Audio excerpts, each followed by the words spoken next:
Spiritual Laws. From Essays, First Series, by Ralph Waldo Emerson. This recording is in the public domain. Read by Bob Neufeld. The living heaven thy prayers respect, house at once and architect. Quarrying man's rejected hours, builds therewith eternal towers. Soul and self-commanded works, fears not undermining days, grows by decays, and, by the famous might that lurks in reaction and recoil, makes flame to freeze and ice to boil, forging through swart arms of offence the silver seat of innocence. When the act of reflection takes place in the mind, when we look at ourselves in the light of thought, we discover that our life is embosomed in beauty. Behind us as we go, all things assume pleasing forms, as clouds do far off. Not only things familiar and stale, but even the tragic and terrible are comely as they take their place in the pictures of memory. The river-bank, the weed at the water-side, the old house, the foolish person, however neglected in the passing, have a grace in the past. Even the corpse that has lain in the chambers has added a solemn ornament to the house. The soul will not know either deformity or pain. If in the hours of clear reason we should speak the severest truth, we should say that we had never made a sacrifice. In these hours the mind seems so great that nothing can be taken from us that seems much. All loss, all pain is particular. The universe remains to the heart unhurt. Neither vexations nor calamities abate our trust. No man ever stated his griefs as lightly as he might. Allow for exaggeration in the most patient and sorely ridden hack that ever was driven, for it is only the finite that has wrought and suffered. The infinite lies stretched in smiling repose. The intellectual life may be kept clean and healthful if man will live the life of nature and not import into his mind difficulties which are none of his. No man need be perplexed in his speculations. Let him do and say what strictly belongs to him, and though very ignorant of books, his nature shall not yield him any intellectual obstructions and doubts. Our young people are diseased with the theological problems of original sin, origin of evil, predestination, and the like. These never presented a practical difficulty to any man, never darkened across any man's road who did not go out of his way to seek them. These are the soul's mumps and measles and whooping coughs, and those who have not caught them cannot describe their health and describe the cure. A simple mind will not know these enemies. It is quite another thing that he should be able to give account of his faith and expound to another the theory of his self-union and freedom. This requires rare gifts. Yet without this self-knowledge there may be a sylvan strength and integrity in that which he is. A few strong instincts and a few plain rules suffice us. My will never gave the images in my mind the rank they now take. The regular course of studies, the years of academical and professional education have not yielded me better facts than some idle books under the bench at the Latin school. What we do not call education is more precious than that which we call so. We form no guess at the time of receiving a thought of its comparative value. And education often wastes its efforts in attempts to thwart and balk this natural magnetism, which is sure to select what belongs to it. In like manner, our moral nature is vitiated by any interference of our will. People represent virtue as a struggle, and take to themselves great airs upon their attainments, and the question is everywhere vexed when a noble nature is commended, whether the man is not better who strives with temptation. But there is no merit in the matter. Either God is there or he is not there. We love characters in proportion as they are impulsive and spontaneous. The less a man thinks or knows about his virtues, the better we like him. Timoleon's victories are the best victories, which ran and flowed like Homer's verses, Plutarch said. When we see a soul whose acts are all regal, graceful, and pleasant as roses, We must thank God that such things can be and are, and not turn sourly on the angel and say, "Crump is a better man with his grunting resistance to all his native devils." Not less conspicuous is the preponderance of nature over will in our practical life. There is less intention in history than we ascribe to it. We impute deep-laid, far-sighted plans to Caesar and Napoleon, but the best of their power was in nature and not in them. Men of an extraordinary success in their honest moments have always sung, "Not unto us, not unto us." According to the faith of their times, they have built altars to Fortune, or to Destiny, or to St. Julian. Their success lay in their parallelism to the course of thought, which found in them an unobstructed channel, and the wonders of which they were the visible conductors seemed to the eye their deed. Did the wires generate the galvanism? It is even true that there was less in them on which they could reflect than in another, as the virtue of a pipe is to be smooth and hollow. That which externally seemed will and immovableness was willingness and self-annihilation. Could Shakespeare give a theory of Shakespeare? Could ever a man of prodigious mathematical genius convey to others any insight into his methods? If he could communicate that secret, it would instantly lose its exaggerated value, blending with the daylight and the vital energy, the power to stand and to go. The lesson is forcibly taught by these observations, that our life might be much easier and simpler than we make it, that the world might be a happier place than it is, that there is no need of struggles, convulsions, and despairs, of the wringing of the hands and the gnashing of the teeth, that we miscreate our own evils. We interfere with the optimism of nature, for whenever we get this vantage ground of the past, or of a wiser mind in the present, we are able to discern that we are begirt with laws which execute themselves. The face of external nature teaches the same lesson. Nature will not have us fret and fume. She does not like our benevolence or our learning much better than she likes our frauds and wars. When we come out of the caucus, or the bank, or the abolition convention, or the temperance meeting, or the transcendental club into the fields and woods, she says to us, "So hot, my little sir?" We are full of mechanical actions. We must needs intermeddle and have things in our own way, until the sacrifices and virtues of society are odious. Love should make joy, but our benevolence is unhappy. Our Sunday schools and churches and pauper societies are yokes to the neck. We pain ourselves to please nobody. There are natural ways of arriving at the same ends at which these aim, but do not arrive. Why should all virtue work in one and the same way? Why should all give dollars? It is very inconvenient to us country folk, and we do not think any good will come of it. We have not dollars. Merchants have.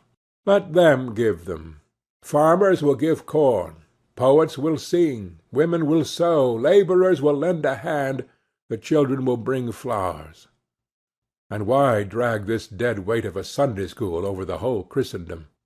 It is natural and beautiful that childhood should inquire and maturity should teach. But it is time enough to answer questions when they are asked. Do not shut up the young people against their will in a pew, and force the children to ask them questions for an hour against their will. If we look wider, things are all alike. Laws and letters and creeds and modes of living seem a travesty of truth. Our society is encumbered by ponderous machinery, which resembles the endless aqueducts which the Romans built over hill and dale, and which are superseded by the discovery of the law that water rises to the level of its source. It is a Chinese wall which any nimble Tartar can leap over. It is a standing army, not so good as a peace. It is a graduated, titled, richly appointed empire, quite superfluous when town meetings are found to answer just as well. Let us draw a lesson from nature, which always works by short ways. When the fruit is ripe, it falls. When the fruit is dispatched, the leaf falls. The circuit of the waters is mere falling. The walking of man and all animals is a falling forward. All our manual labour and works of strength, as prying, splitting, digging, rowing, and so forth, are done by dint of continually falling, and the globe, earth, moon, comet, sun, star, fall for ever and ever. The simplicity of the universe is very different from the simplicity of a machine. He who sees moral nature out and out, and thoroughly knows how knowledge is acquired and character formed, is a pedant. The simplicity of nature is not that which may easily be read, but is inexhaustible. The last analysis can nowise be made. We judge of a man's wisdom by his hope, knowing that the perception of the inexhaustibleness of nature is an immortal youth. The wild fertility of nature is felt in comparing our rigid names and reputations with our fluid consciousness. We pass in the world for sects and schools, for erudition and piety, and we are all the time jejune babes. One sees very well how Pyrrhonism grew up. Every man sees that he is that middle point whereof everything may be affirmed and denied with equal reason. He is old, he is young, he is very wise, he is altogether ignorant.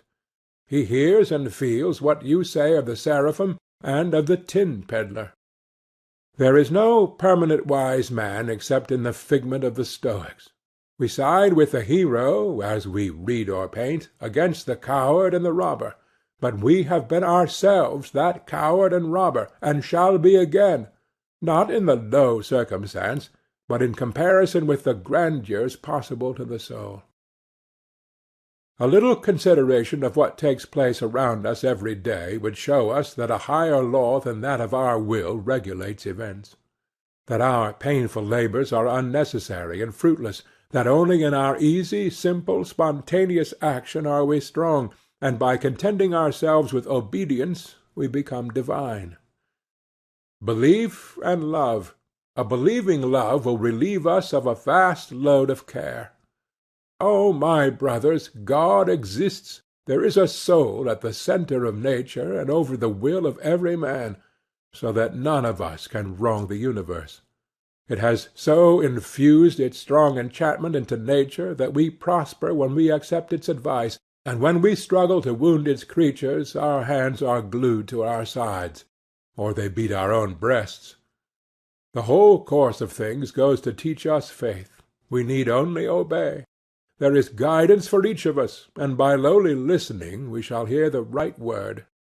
Why need you choose so painfully your place and occupation and associates and modes of action and of entertainment? Certainly there is a possible right for you that precludes the need of balance and wilful election. For you there is a reality, a fit place and congenial duties. Place yourself in the middle of a stream of power and wisdom which animates all whom it floats, and you are without effort impelled to truth, to right, and a perfect contentment. Then you put all gainsayers in the wrong. Then you are the world, the measure of right, of truth, of beauty.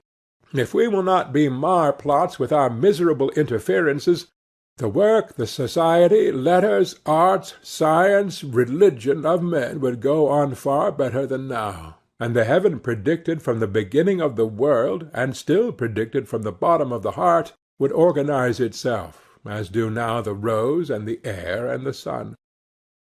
I say, do not choose. But that is a figure of speech by which I would distinguish what is commonly called choice among men, and which is a partial act, the choice of the hands, of the eyes, of the appetites, and not a whole act of the man. But that which I call right or goodness is the choice of my constitution, and that which I call heaven and inwardly aspire after is the state or circumstance desirable to my constitution, and the action which I in all my years tend to do is the work for my faculties. We must hold a man amenable to reason for the choice of his daily craft or profession. It is not an excuse any longer for his deeds that they are the custom of his trade. What business has he with an evil trade? Has he not a calling in his character? Each man has his own vocation.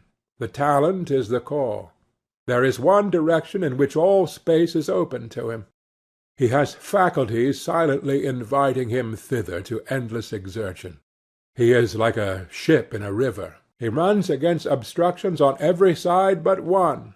On that side all obstruction is taken away, and he sweeps serenely over a deepening channel into an infinite sea. This talent and this call depend on his organization, or the mode in which the general soul incarnates itself in him. He inclines to do something which is easy to him and good when it is done, but which no other man can do. He has no rival. For the more truly he consults his own powers, the more difference will his work exhibit from the work of any other. His ambition is exactly proportioned to his powers. The height of the pinnacle is determined by the breadth of the base. Every man has this call of the power to do something unique, and no man has any other call. The pretence that he has another call, a summons by name and personal election, and outward signs that make him extraordinary, and not in the roll of common men, is fanaticism, and betrays obtuseness to perceive that there is one mind in all the individuals, and no respect of persons therein. By doing his work he makes the need felt which he can supply, and creates the taste by which he is enjoyed. By doing his own work he unfolds himself. It is the vice of our public speaking that it is not abandonment. Somewhere, not only every orator, but every man should let out all the length of all the reins, should find or make a frank and hearty expression of what force and meaning is in him. The common experience is that the man fits himself as well as he can to the customary details of that work or trade he falls into, and tends it as a dog turns a spit. Then he is a part of the machine he moves. The man is lost. Until he can manage to communicate himself to others in his full stature and proportion, he does not yet find his vocation. He must find in that an outlet for his character, so that he may justify his work to their eyes. If the labor is mean, let him by his thinking and character make it liberal. Whatever he knows and thinks, whatever in his apprehension is worth doing, that let him communicate, or men will never know and honor him aright. Foolish whenever you take the meanness and formality of that thing you do, instead of converting it into the obedient spiracle of your character and aims. We like only such actions as have already long had the praise of men, and do not perceive that anything man can do may be divinely done. We think greatness entailed or organized in some places or duties, in certain offices or occasions, and do not see that Paganini can extract rapture from a catgut, and Eulenstein from a Jew's harp, and a nimble-fingered lad out of shreds of paper with his scissors, and Landseer out of swine, and the hero out of the pitiful habitation and company in which he was hidden. What we call obscure condition or vulgar society is that condition and society whose poetry is not yet written, but which you shall presently make as enviable and renowned as any. In our estimates let us take a lesson from kings. The parts of hospitality, the connection of families, the impressiveness of death, and 1,000 other things, royalty makes its own estimate of, and a royal mind will. To make habitually a new estimate, that is elevation. What a man does, that he has. What has he to do with hope or fear? In himself is his might. Let him regard no good as solid but that which is in his nature, and which must grow out of him as long as he exists. The goods of fortune may come and go like summer leaves. Let him scatter them on every wind as the momentary signs of his infinite productiveness.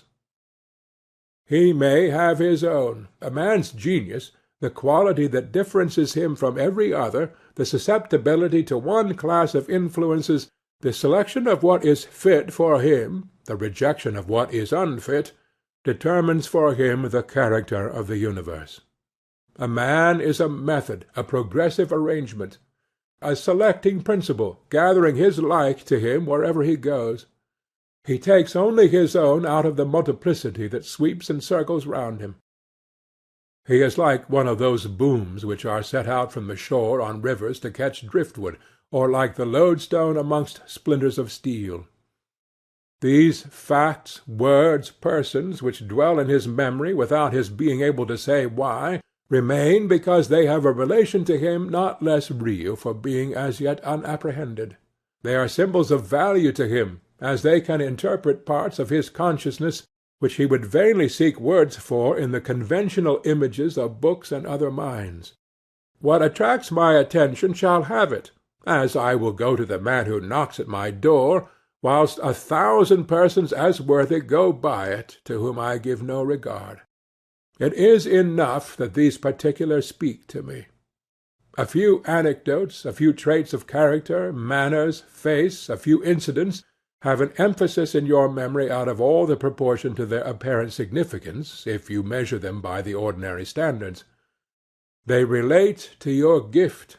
Let them have their weight, and do not reject them and cast about for illustration and facts more usual in literature. What your heart thinks great is great. The soul's emphasis is always right. Over all things that are agreeable to his nature and genius the man has the highest right. Everywhere he may take what belongs to his spiritual estate, nor can he take anything else, though all doors are open, nor can all the force of men hinder him from taking so much. It is vain to attempt to keep a secret from one who has a right to know it. It will tell itself. That mood into which a friend can bring us is his dominion over us. To the thoughts of that state of mind he has a right. All the secrets of that state of mind he can compel. This is a law which statesmen use in practice. All the terrors of the French Republic, which held Austria in awe, were unable to command her diplomacy. But Napoleon sent to Vienna Monsieur de Narbonne, one of the old noblesse, with the morals, manners, and name of that interest, saying that it was indispensable to send to the old aristocracy of Europe men of the same connection, which, in fact, constitutes a sort of Freemasonry. Monsieur de Narbonne in less than a fortnight penetrated all the secrets of the imperial cabinet. Nothing seems so easy as to speak and to be understood, yet a man may come to find that the strongest of defences and of ties, that he has been understood. And he who has received an opinion may come to find it the most inconvenient of bonds. If a teacher have any opinion which he wishes to conceal, his pupils will become as fully indoctrinated into that as into any which he publishes. If you pour water into a vessel twisted into coils and angles, it is vain to say, I will pour it only into this or that. It will find its level in all. Men feel and act the consequences of your doctrine without being able to show you how they follow. Show us an arc of the curve, and a good mathematician will find out the whole figure. We are always reasoning from the seen to the unseen. Hence the perfect intelligence that subsists between wise men of remote ages. A man cannot bury his meanings so deep in his book, but time and like-minded men will find them. Plato had a secret doctrine, had he? What secret can he conceal from the eyes of Bacon, of Montaigne, of Kant? Therefore Aristotle said of his works, they are published and not published. No man can learn what he has not preparation for learning, however near to his eyes is the object. A chemist may tell his most precious secrets to a carpenter, and he shall be never the wiser. The secrets he would not utter to a chemist for an estate. God screens us evermore from premature ideas. Our eyes are holden that we cannot see things that stare us in the face until the hour arrives when the mind is ripened. Then we behold them, and the time when we saw them not is like a dream. Not in nature, but in man is all the beauty and worth he sees. The world is very empty, and is indebted to this gliding, exalted soul for all its pride. Earth fills her lap with splendours not her own. The vale of Tempe, Tivoli, and Rome are earth and water, rocks and sky. There are as good earth and water in 1,000 places, yet how unaffecting! People are not the better for the sun and moon, the horizon and the trees, as it is not observed that the keepers of Roman galleries or the valets of painters have any elevation of thought, or that librarians are wiser men than others. There are graces in the demeanour of a polished and noble person which are lost upon the eye of a churl. These are like the stars whose light has not yet reached us. He may see what he maketh. Our dreams are the sequel of our waking knowledge. The visions of the night bear some proportion to the visions of the day. Hideous dreams are exaggerations of the sins of the day. We see our evil affections embodied in bad physiognomies. On the Alps the traveller sometimes beholds his own shadow magnified to a giant, so that every gesture of his hand is terrific. "My children," said an old man to his boys scared by a figure in the dark entry, "my children, you will never see anything worse than yourselves." As in dreams, so in the scarcely less fluid events of the world every man sees himself in colosso, without knowing that it is himself. The good, compared to the evil which he sees, is as his own good to his own evil. Every quality of his mind is magnified in some one acquaintance, and every emotion of his heart in some one. He is like a quincunx of trees, which counts 5, east, west, north, or south, or an initial, medial, and terminal acrostic. And why not? He cleaves to one person and avoids another, according to their likeness or unlikeness to himself, truly seeking himself in his associates, and moreover in his trade and habits and gestures and meats and drinks, and comes at last to be faithfully represented by every view you take of his circumstances. He may read what he writes. What can we see or acquire but what we are? You have observed a skilful man reading Virgil. Well, that author is 1,000 books to 1,000 persons. Take your book into your 2 hands and read your eyes out, you will never find what I find. If any ingenious reader would have a monopoly of the wisdom or delight he gets, he is as secure, now the book is Englished, as if it were imprisoned in the Pelleas tongue. It is with a good book as it is with good company. Introduce a base person among gentlemen, it is all to no purpose. He is not their fellow. Every society protects itself. The company is perfectly safe, and he is not one of them, though his body is in the room. What avails it to fight with the eternal laws of mind which adjust the relation of all persons to each other by the mathematical measure of their havings and beings? Gertrude is enamoured of Guy. How high, how aristocratic, how Roman his mien and manners! To live with him were life indeed, and no purchase is too great, and heaven and earth are moved to that end. Well, Gertrude has Guy, but what now avails how high, how aristocratic, how Roman his mien and manners, if his heart and aims are in the Senate, in the theatre, and in the billiard-room, and she has no aims, no conversation, that can enchant her graceful lord? He shall have his own society. We can love nothing but nature. The most wonderful talents, the most meritorious exertions really avail very little with us. But nearness or likeness of nature, how beautiful is the ease of its victory! Persons approach us, famous for their beauty, for their accomplishments, worthy of all wonder for their charms and gifts. They dedicate their whole skill to the hour and the company, with very imperfect result. To be sure, it would be ungrateful in us not to praise them loudly.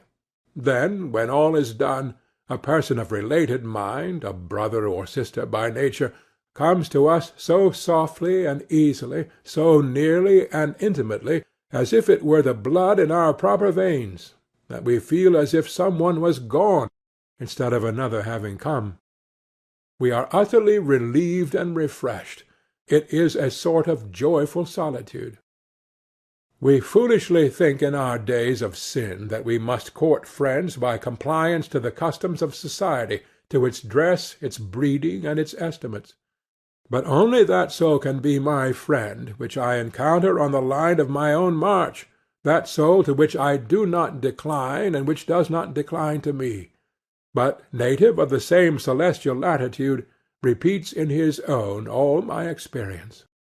The scholar forgets himself, and apes the customs and costumes of the man of the world to deserve the smile of beauty, and follows some giddy girl, not yet taught by religious passion to know the noble woman with all that is serene, oracular, and beautiful in her soul. Let him be great, and love shall follow him. Nothing is more deeply punished than the neglect of the affinities by which alone society should be formed, and the insane levity of choosing associates by others' eyes. He may set his own rate. It is a maxim worthy of all acceptation that a man may have that allowance he takes. Take the place and attitude which belong to you, and all men acquiesce. The world must be just. It leaves every man, with profound unconcern, to set his own rate. Hero or driveller, it meddles not in the matter. It will certainly accept your own measure of your doing and being, whether you sneak about and deny your own name, or whether you see your work produced to the concave sphere of the heavens, one with the revolution of the stars. The same reality pervades all teaching. The man may teach by doing, and not otherwise. If he can communicate himself, he can teach, but not by words. He teaches who gives, and he learns who receives. There is no teaching until the pupil is brought into the same state or principle in which you are. A transfusion takes place. He is you, and you are he. Then is a teaching, and by no unfriendly chance or bad company can he ever quite lose the benefit.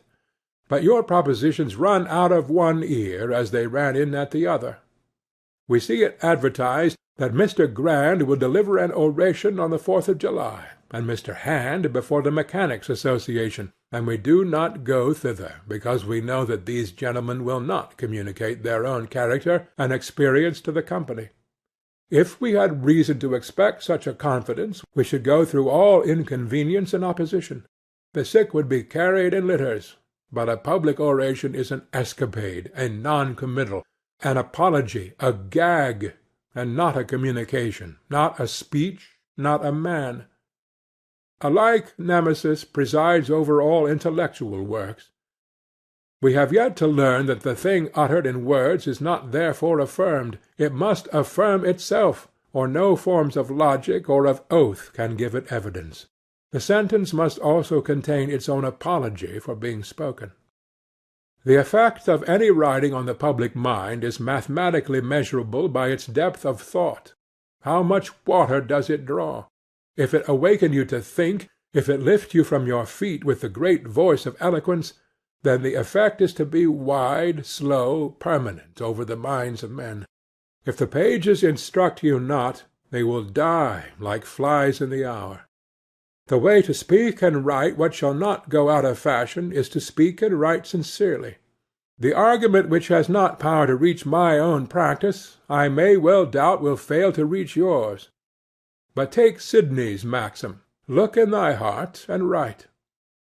He that writes to himself writes to an eternal public. That statement only is fit to be made public, which you have come at in attempting to satisfy your own curiosity. The writer who takes his subject from his ear, and not from his heart, should know that he has lost as much as he seems to have gained, and when the empty book has gathered all its praise, and half the people say, "What poetry! What genius!" it still needs fuel to make fire. That only profits which is profitable. Life alone can impart life, and though we should burst, we can only be valued as we make ourselves valuable. There is no luck in literary reputation. They who make up the final verdict upon every book are not the partial and noisy readers of the hour when it appears, but a court as of angels, a public not to be bribed, not to be entreated, and not to be overawed, decides upon every man's title to fame. Only those books come down which deserve to last, Gilt edges, vellum and morocco, and presentation copies to all the libraries will not preserve a book in circulation beyond its intrinsic date. It must go with all Walpole's noble and royal authors to its fate. Blackmore, Kotzebue, or Pollock may endure for a night, but Moses and Homer stand forever. There are not in the world at any one time more than a dozen persons who read and understand Plato, never enough to pay for an edition of his works, yet to every generation these come duly down, for the sake of those few persons, as if God brought them in his hand. No book, said Bentley, was ever written down by any but itself. The permanence of all books is fixed by no effort, friendly or hostile, but by their own specific gravity, or the intrinsic importance of their contents to the constant mind of man. Do not trouble yourself too much about the light on your statue, said Michelangelo to the young sculptor. The light of the public square will test its value. In like manner the effect of every action is measured by the depth of the sentiment from which it proceeds. The great man knew not that he was great. It took a century or two for that fact to appear. What he did because he must. It was the most natural thing in the world, and grew out of the circumstances of the moment. But now everything he did, even to the lifting of his finger or the eating of bread, looks large, all related, and is called an institution. These are the demonstrations in a few particulars of the genius of nature. They show the direction of the stream.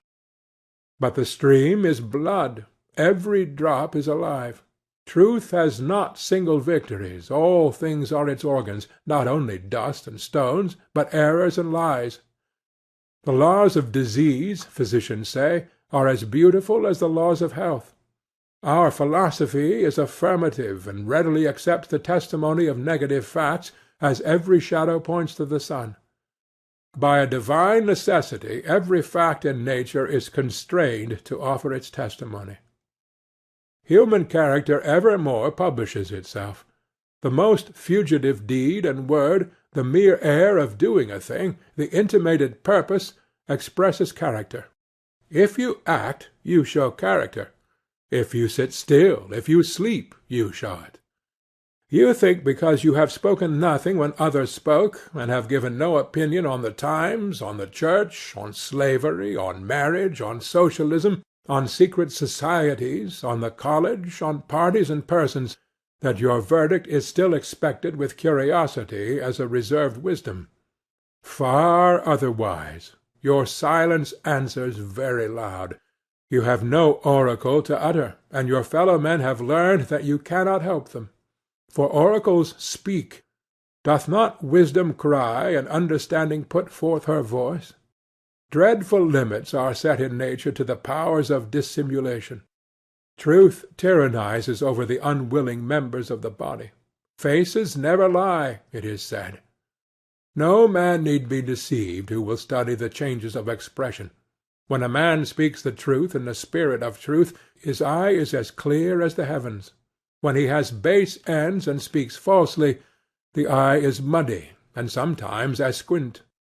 I have heard an experienced counsellor say that he never feared the effect upon a jury of a lawyer who does not believe in his heart that his client ought to have a verdict. If he does not believe it, his unbelief will appear to the jury, despite all his protestations, and will become their unbelief.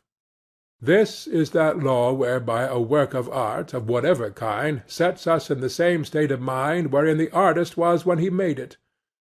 That which we do not believe we cannot adequately say, though we may repeat the words never so often. It was this conviction which Swedenborg expressed when he described a group of persons in the spiritual world endeavoring in vain to articulate a proposition which they did not believe. But they could not, though they twisted and folded their lips even to indignation. A man passes for that he is worth.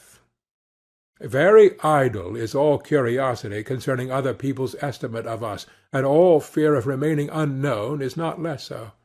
If a man know that he can do anything, that he can do better than any one else, he has a pledge of the acknowledgment of that fact by all persons. The world is full of judgment days, and into every assembly that a man enters, in every action he attempts, he is gauged and stamped. In every troop of boys that whoop and run in each yard and square, a newcomer is as well and accurately weighed in the course of a few days and stamped with his right number, as if he had undergone a formal trial of his strength, speed, and temper. A stranger comes from a distant school, with better dress, with trinkets in his pockets, with airs and pretensions. An older boy says to himself, "It's of no use, we shall find him out to-morrow." What has he done is the divine question which searches men and transpierces every false reputation. A fop may sit in any chair of the world, nor be distinguished for his hour from Homer and Washington. But there need never be any doubt concerning the respective ability of human beings. Pretension may sit still, but cannot act. Pretension never feigned an act of real greatness. Pretension never wrote an Iliad, nor drove back Xerxes, nor Christianized the world, nor abolished slavery. As much virtue as there is, so much appears; as much goodness as there is, so much reverence it commands. All the devils respect virtue.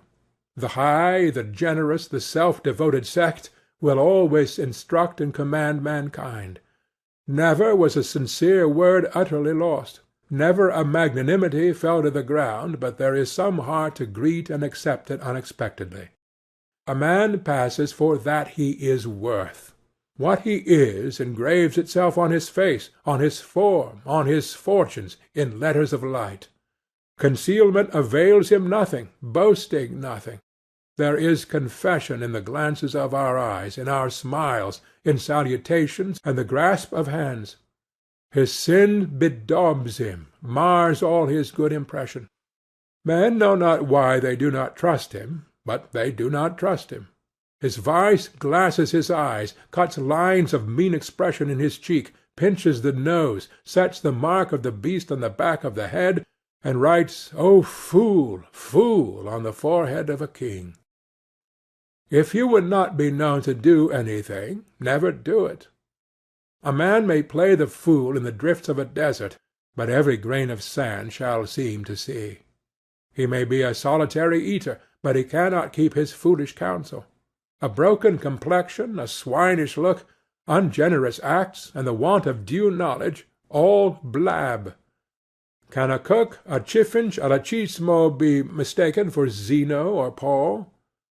Confucius exclaimed, "How can a man be concealed? How can a man be concealed?" On the other hand, the hero fears not that if he withhold the avowal of a just and brave act, it will go unwitnessed and unloved.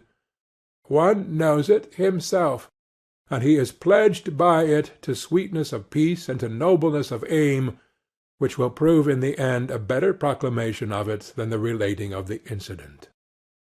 Virtue is the adherence in action to the nature of things, and the nature of things makes it prevalent. It consists in a perpetual substitution of being for seeing, and with sublime propriety God is described as saying, "I am." The lesson which these observations convey is, be and not seem. Let us acquiesce. Let us take our bloated nothingness out of the path of the divine circuits. Let us unlearn our wisdom in the world. Let us lie low in the Lord's power, and learn that truth alone makes rich and great. If you visit your friend, why need you apologize for not having visited him, and waste his time and deface your own act? Visit him now. Let him feel that the highest love has come to see him, in thee its lowest organ. Or why need you torment yourself and friend by secret self-reproaches that you have not assisted him, or complimented him with gifts and salutations heretofore? Be a gift and a benediction. Shine with real light, and not with the borrowed reflection of gifts. Common men are apologies for men. They bow their head, excuse themselves with prolix reasons, and accumulate appearances because the substance is not. We are full of these superstitions of sense, the worship of magnitude. We call the poet inactive because he is not a president, a merchant, or a porter. We adore our institution, and do not see that it is founded on a thought which we have. But real action is in silent moments. The epochs of our life are not in the visible facts of our choice of a calling, our marriage, our acquisition of an office, and the like, but in a silent thought by the wayside as we walk, a thought which revises our entire manner of life, and says, Thus hast thou done, but it were better thus. And all our after years, like menials, serve and wait on this, and according to their ability execute its will. This revisal or correction is a constant force, which, as a tendency, reaches through our lifetime. The object of the man, the aim of these moments, is to make daylight shine through him, to suffer the law to traverse his whole being without obstruction, so that on what point soever of his doing your eye falls, it shall report truly of his character, whether it be his diet, his house, his religious forms, his society, his mirth, his vote, his opposition. Now he is not homogeneous, but heterogeneous, and the ray does not traverse. There are no thorough lights, but the eye of the beholder is puzzled, detecting many unlike tendencies, and a life not yet at one. Why should we make it a point with our false modesty to disparage that man we are, and that form of being assigned to us? A good man is contented. I love and honor Epaminondas, but I do not wish to be Epaminondas. I hold it more just to love the world of this hour than the world of his hour. Nor can you, if I am true, excite me to the least uneasiness by saying, He acted, and thou sittest still. I see action to be good when the need is, and sitting still to be also good. Epaminondas, if he was the man I take him for, would have sat still with joy and peace if his lot had been mine. Heaven is large, and affords space for all modes of love and fortitude. Why should we be busybodies and superserviceable? Action and inaction are alike to the true. One piece of a tree is cut by a weathercock, and one for the sleeper of a bridge. The virtue of the wood is apparent in both. I desire not to disgrace the soul. The fact that I am here certainly shows me that the soul had need of an organ here. Shall I not assume the post? Shall I skulk and dodge and duck with my unseasonable apologies and vain modesty, and imagine my being here impertinent? Less permanent than Epaminondas or Homer being there, that the soul did not know its own needs? Besides, without any reasoning on the matter, I have no discontent. The good soul nourishes me and unlocks new magazines of power and enjoyment to me every day. I will not meanly decline the immensity of good because I have heard that it has come to others in another shape. Besides, why should we be cowed by the name of action? 'Tis a trick of the senses, no more. We know that the ancestor of every action is a thought. The poor mind does not seem to itself to be anything unless it have an outside badge, some Gentoo diet, or Quaker coat, or Calvinist prayer-meeting, or philanthropic society, or a great donation, or a high office, or anyhow some wild contrasting action to testify that it is something. The rich mind lies in the sun and sleeps, and is nature. To think is to act. Let us, if we must have great actions, make our own so. All action is of an infinite elasticity, and the least admits of being inflated with the celestial air until it eclipses the sun and moon. Let us seek one peace by fidelity. Let me heed my duties. Why need I go gadding into the scenes and philosophy of Greek and Italian history before I have justified myself to my benefactors? How dare I read Washington's campaigns when I have not answered the letters of my own correspondents? Is not that a just objection to much of our reading? It is the pusillanimous desertion of our work to gaze after our neighbors. It is peeping. Byron says of Jack Bunting, "He knew not what to say, and so he swore." I may say it, of our preposterous use of books. He knew not what to do, and so he read. I can think of nothing to fill my time with, and I find the Life of Brant. It is a very extravagant compliment to pay to Brant, or to General Schuyler, or to General Washington.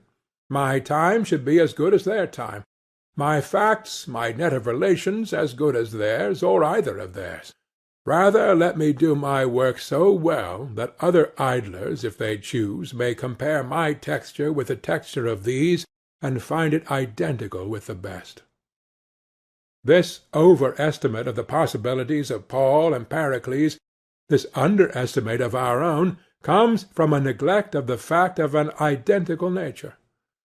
Bonaparte knew but one merit, and rewarded in one and the same way the good soldier, the good astronomer, the good poet, the good player. The poet uses the names of Caesar, of Tamerlane, of Bonduca, of Belisarius. The painter uses the conventional story of the Virgin Mary, of Paul, of Peter.